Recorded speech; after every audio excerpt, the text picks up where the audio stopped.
Hey listeners, this is Mike Morford, co-producer of Beyond Bizarre True Crime. And I want to take a moment to introduce you to a new show brought to you by the creators of Gone Cold. It's called Of Hell, Texas True Crime, a podcast that walks the back roads of Texas after the police lights fade and the headlines die. It's a show about the killers who leave scorch marks on families, neighborhoods, and anyone who dares to remember. Killers whose crimes leave behind one burning question: are there more victims? Each episode follows the trail of a killer who thought they could bury the truth.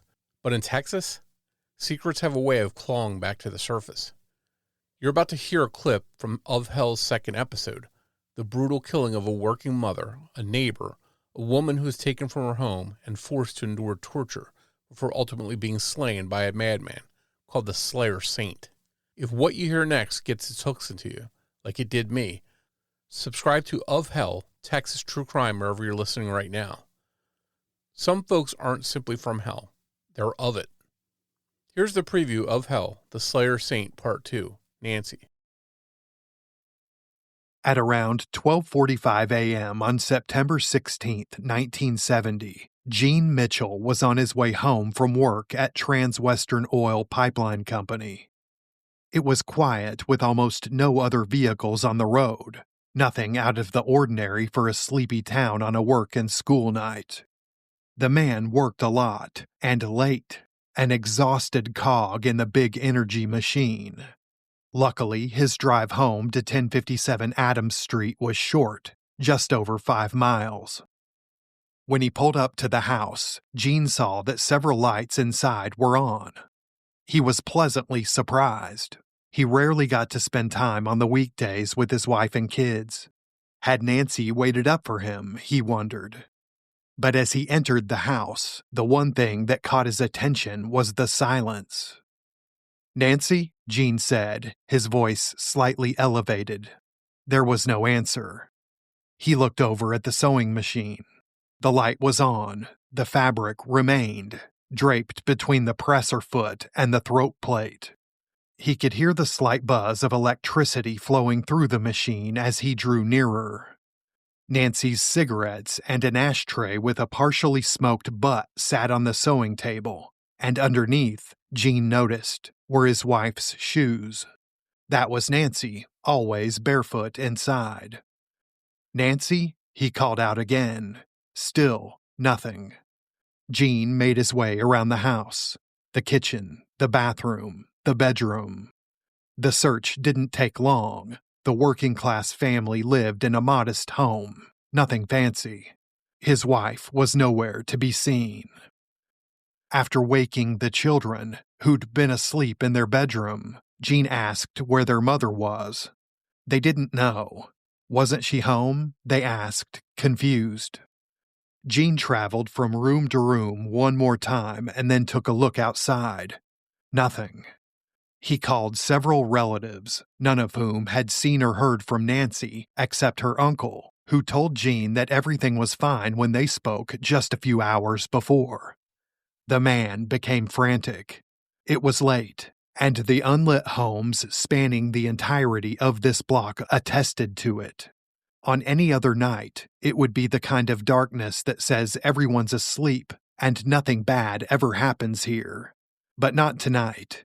Tonight it, and the silence, were foreboding. Gene needed to know if anyone heard anything. Their slumber be damned. Next door, his groggy neighbor rubbed his eyes but snapped to attention at the line of questioning. "Gosh, no, I wouldn't know where she went," he told Gene. He'd heard a car door shut that night but hadn't noticed anything else, the neighbor said. Gene then questioned the man who lived across the street. He reported hearing a dog barking, but could tell the distraught man nothing else. Gene went on to speak with a few other neighbors, but none offered any answers. He stopped, if only for a second, trying to remain calm, trying to think. But no one else came to mind. There was no one else to talk to. After hours of searching in vain for his wife, Gene went back home and phoned the Winkler County Sheriff's Office to report her missing. 2 deputies arrived at the Mitchells' home within minutes. First, they took a look around the house. The officers noticed Nancy's shoes under the sewing table and the half-smoked cigarette, as if she'd been interrupted by a knock on the door and extinguished it before answering. They noticed her closet and drawers were full. She obviously hadn't packed up and moved on. Her purse, anyway, had been left behind, and the billfold found on the sewing table contained two $20 bills. It seemed robbery wasn't in the cards. One deputy jotted down Nancy's description. She was blonde with blue eyes and small. She stood only 5 feet 2 inches tall, weighed about 110 pounds, and was last seen wearing a double-knit avocado-colored dress.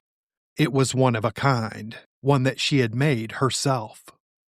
It was the only dress missing from her closet, and folks who saw her at the drugstore filling a prescription earlier in the night also saw her in that outfit. They'd later report to police. Before leaving the Mitchells, the patrolman checked the house once more, paying close attention this time to the windows, all of which were shut and locked, just like the back door. There were no signs of a struggle, let alone forced entry. After the police left, they too spoke with the neighbors but found out little more than Jean had. No one had seen or heard much of anything that night, certainly not the screams of a woman in distress. Police were already theorizing an abduction scenario and figured out the assailant either covered Nancy's mouth quickly or had her held at gunpoint. Friends and relatives flocked to the Mitchell home. They did their best to console Jean, but no one could, not really. He'd been sweet on Nancy since he could remember, even before they started dating in the 7th grade. They were engaged while in the 9th. The pit of Jean's stomach felt unbearably empty.